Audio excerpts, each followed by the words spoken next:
All right. All right, we're going, I believe. Okay, so welcome to this weather update. Again, getting used to things here still. You may hear a little bit of an effect on the microphone that I've added, just to make it sound a little more like a radio station. Let me know if you like it or not. You know, if you want to hear the reverb, we'll keep it. If you don't want to hear it, then I'll just go back to without reverb. It just sounds a little more like we're on the radio. You know, if it was up to me, I'd run a radio station on this channel playing all your favorite oldies, but that would be a copyright violation on YouTube, so I can't do that. So instead, we look at the weather update. Plenty of clouds today. It's turning a little cooler, and it's going to turn a lot colder as we head on into tomorrow night and Friday and the weekend. And let me close this tab out here. So let's go and look at the weather and hazards data viewer here with a bunch of observations here. And you'll be able to see what's going on here as we have the system off to the south. We can actually, let me do Climate Prediction Center. So normally haven't even added these up. Climate Prediction Center, and we'll go in here and we'll,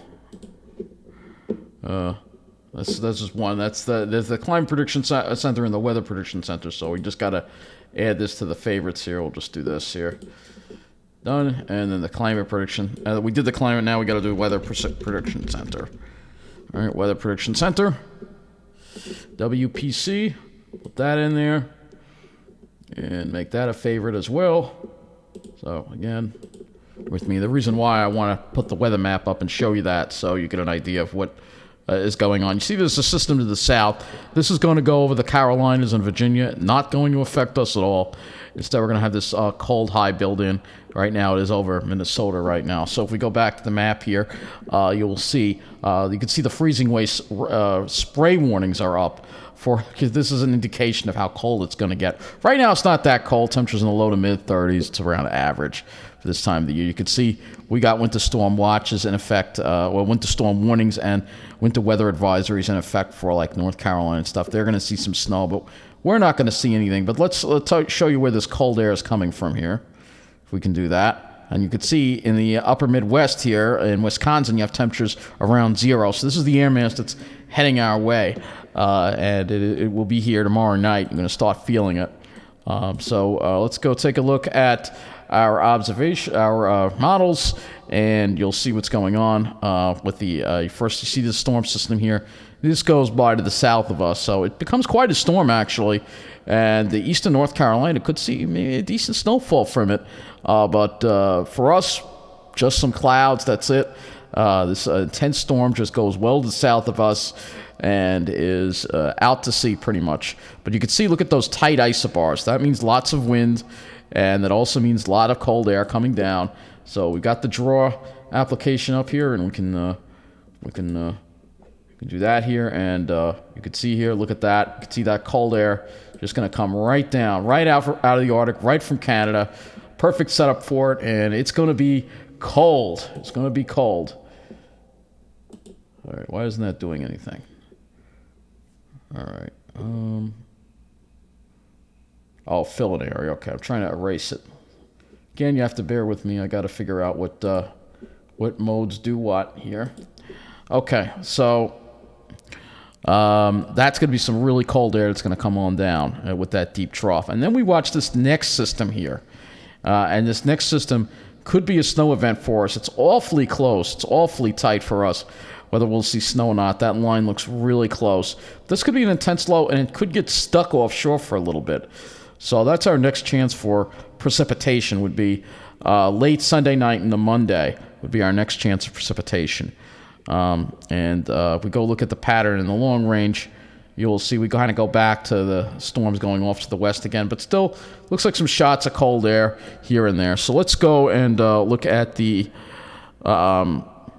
North American view here, and we'll go to the upper air pattern.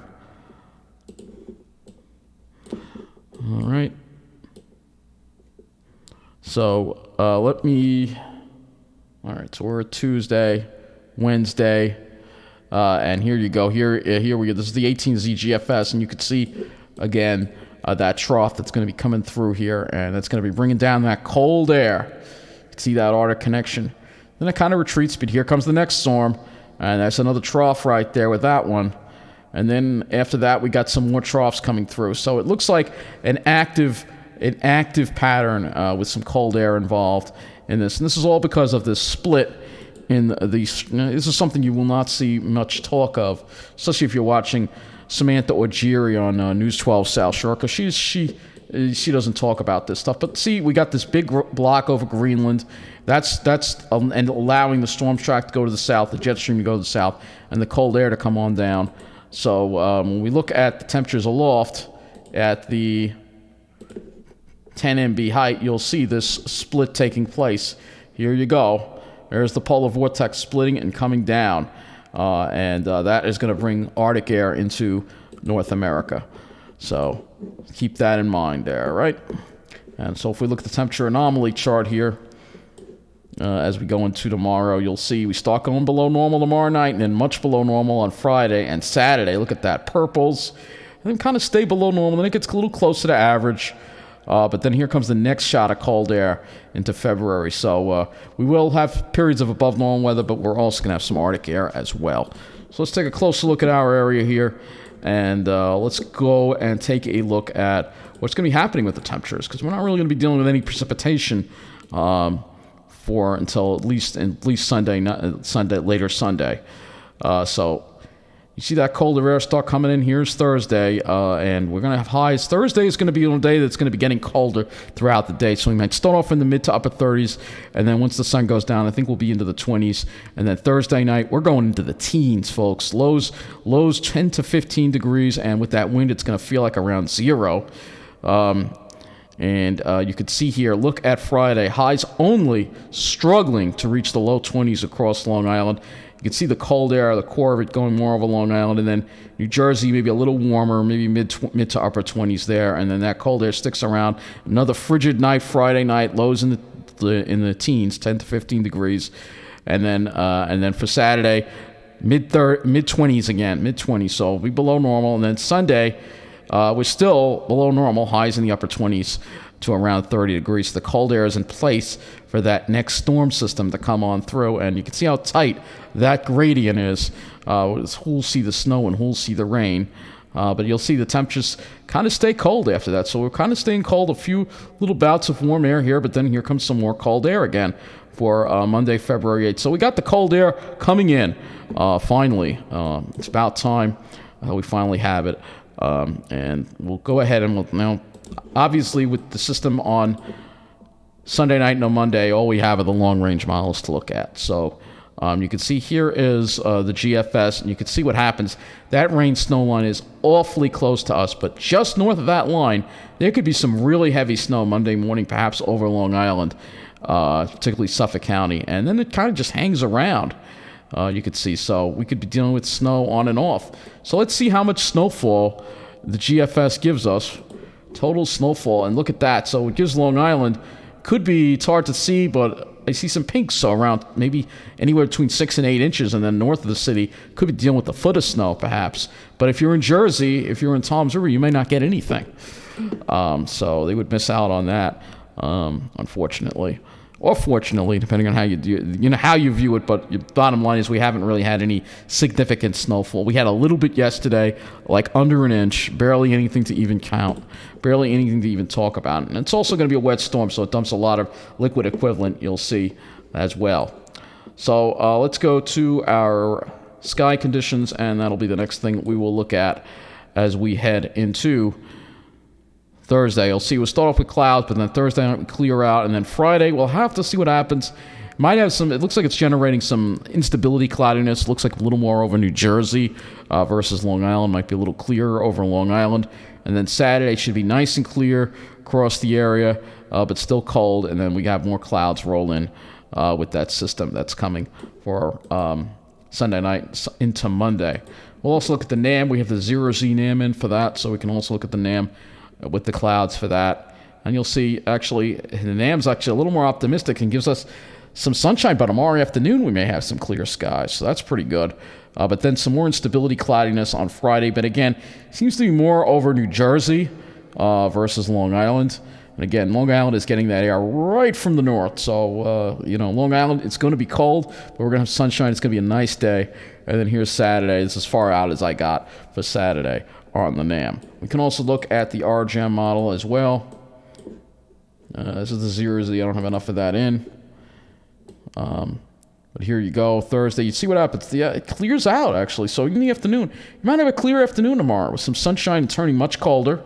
And then here's Friday, and you can see the clouds generating some clouds over us, a little more in the way of clouds over Long Island on this particular run with the instability. But I think there will be some instability clouds on Friday, and it's going to be very windy too. So although you might think it's not going to really be a great day to walk around because of the wind. It's going to make for some pretty uncomfortable wind chills. I think Saturday would be a little better in that regard. Let's look at those winds, shall we? So we're going to go ahead and look at the winds. And for that, I like using windy.com, so let's go to that and look at those winds and wind chills because it's going to be pretty blustery on Friday. So we're going to look at we're going to start for 11 o'clock for a Thursday night, all right? So we're going to go to wind gusts, and you'll see we got these wind gusts up. You'll see the temperatures here. All right, so you got wind gusts up. Oh, this is in knots. I don't want knots. I've got to change it because I'm using different computers, so why the hell? I got to figure out how to get it out of knots. Why the hell they pick knots? I don't know. It's really ridiculous. It's in settings. I don't remember how to get that off the settings.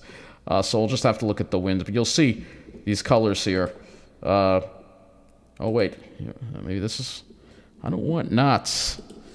Why the heck they pick knots?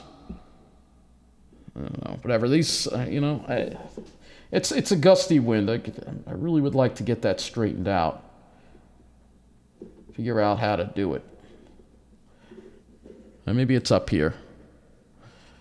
Let's see. I don't know where it is.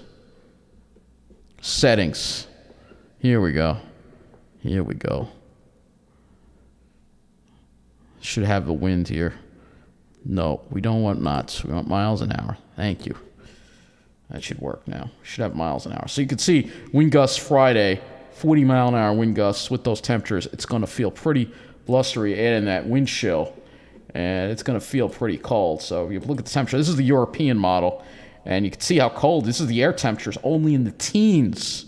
So Friday is going to be real cold. We're going to have a hard time getting up into the 20s. I think we'll do it on Saturday. We'll get into the 20s, but Friday it's going to be rough. It's going to be rough to get there. So let's go look at, let's see, does this do wind chill? I don't think this does wind chill, unfortunately. All right, it doesn't do wind chill, but you'll see Saturday will have a little less wind. So you go to Saturday, it won't be quite as bad. But Friday is going to be free. It's going to feel like you're in the Arctic Circle. So get ready for some really cold weather. A bitter day on Friday coming, very blustery, and I'll have another weather update for you tomorrow night. So keep you posted on the Arctic train coming our way. But after all, it is January. You knew it was coming sooner or later. So I'm glad that this weather is here because it is a good thing. Some people don't like it, but it's a good thing. It's important to have extreme cold. It's important to keep pests under control. It's important for the pine barrens, especially to control the southern pine beetle. So I'm glad that we're getting some Arctic air this year because last year we didn't really get much. This year, I think we're going to get some more. Well, after all, we have gotten rid of the blowhard in the White House, and now we have a president that actually cares about the planet. So I think that helps somewhat too, and he's doing a lot of things, acknowledging the seriousness of climate change, taking action about it, so we can have winter again, and so we can have a normal ecosystem again. But it's going to take a lot of work. Climate change is not something that is solved overnight. It's going to take a lot of work, but we are heading in the right direction. So with that wraps up this weather update. I want to thank you for watching, and take care.